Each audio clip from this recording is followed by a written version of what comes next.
लीला ही उसकी अपरंपार है, शिव जी की बड़ी बड़ी करुणा। 4 वर्ष की सावित्री को होश आए, शिवजी स्वयं वेद का रूप रखकर मां क्षिप्रा के तट पर पहुंच गए। मां क्षिप्रा पहुंचे, हाथ में खप्पर है, थोड़ी सी औषधि है, और आवाज लगाते लगाते मेरा महाकाल राजा, मेरा महाकालेश्वर, मेरा शिव आवाज लगाते लगाते आया, ओ सावित्री, ओ सावित्री, ओ सावित्री। 4 वर्ष की सावित्री बेटी बेहोशी में पड़ी थी, मां रो रही थी। मां ने आवाज दिया, बाबा। अभी एक महिला आई थी, मस्तक पर बड़ी सी बिंदी थी, लालिमा लगी हुई थी, बड़ी सुंदर सी थी। उसने कहा था मैं एक वेद को भेजती हूं, मुझे लगता है आप वेद जी हैं, आप वेद हो? मां, हाँ मैं वेद हूं। मेरी बेटी बीमार पड़ी है, उठती नहीं है, एक बड़ा भयंकर सा रोग हो गया है, स्वस्थ नहीं होती है। जल चढ़ाने की जिद करी, इसलिए मैं उसको क्षिप्रा के तट पर लेकर आई, पर क्षिप्रा का जल भरकर जब वो चली तो बेहोशी में भूमि पर पड़ी।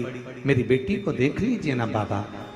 मेरे काल अधिपति महाकालेश्वर ने नजदीक में जाकर सावित्री के कानों में त्र्यंबक मंत्र कह दिया। त्र्यंबक महामृत्युंजय मंत्र को, त्र्यंबक मंत्र को। और जैसे ही त्र्यंबक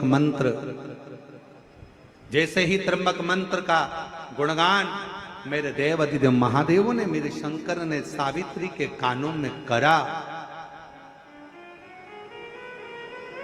आप और हम उस मंत्र को गुनगुनाते हैं अपने भीतर से।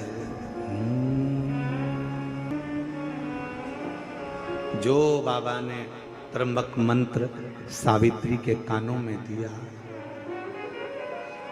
सावित्री उठी। मां, मेरा पात्र कहां है जल का? जल्दी चढ़ो, बाबा को जल चढ़ाना है। पात्र ढूंढने लगी, पात्र उठाया सावित्री ने। छोटी सी कन्या पात्र उठाकर चली।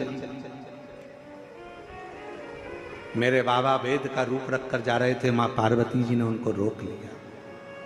शंभू, एक छोटी सी लड़की के कानों में आपने त्र्यंबक मंत्र दिया है, क्या केवल इसी लड़की के लिए? क्या इसी बेटी के लिए? केवल इसी बेटी के लिए?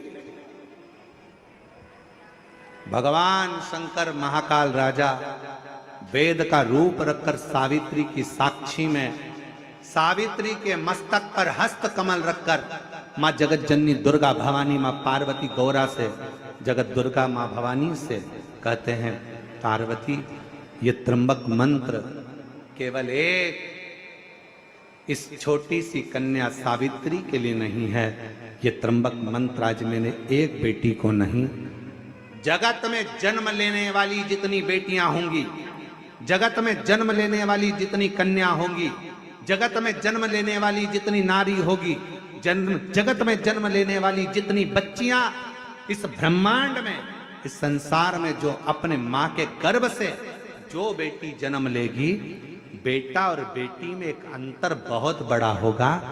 बेटा जन्म लेगा तो हो सकता है बाल्यावस्था में उसको तबीयत नरम गरम हो, पर बेटी अगर गर्भ से जन्म लेती है ना मां के, तो वो मंत्र का प्रभाव उस बेटी के जन्म से ही रहेगा। इसलिए डॉक्टर भी कहते हैं, बेटे को थोड़ा सा तकलीफ हुई, निमोनिया हो गया, सर्दी हो गई, जुकाम हो गया, माँ बार बार दौड़कर बेटे को लेकर हॉस्पिटल जा रही है, डॉक्टर के पास जा रही है, पर बेटी अगर जन्म लेती है, बेटी अगर जन्म लेती है तो उसके साथ बाबा का त्र्यंबक मंत्र स्वयं साथ चलता है। इसलिए बेटियां जन्म से ही एकदम चतुर, विद्वान, पुष्ट और आनंदित रहती हैं, आनंदित रहती। तुम्हारे घर में बेटा और बेटी का जन्म हुआ हो ना, तो तुम खुद दर्शन करिएगा। बेटे का जन्म होगा ना, अलग से दिखेगा, थोड़ा दुर्बला पतला, मालूम पड़े कभी निमोनिया हो रहा, कभी सर्दी हो रही, कभी जुकाम हो रहा, कभी खांसी हो गई, कभी कुछ हो गया, कभी कुछ हो गया।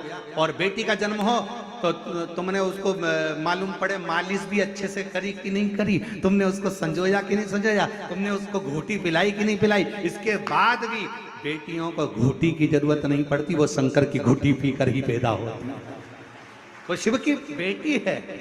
त्र्यंबक मंत्र मेरे शंकर भगवान ने केवल एक कन्या को नहीं, त्र्यंबक मंत्र केवल एक सावित्री पुत्री को नहीं, 4 साल की बेटी को नहीं, मेरे शंकर भगवान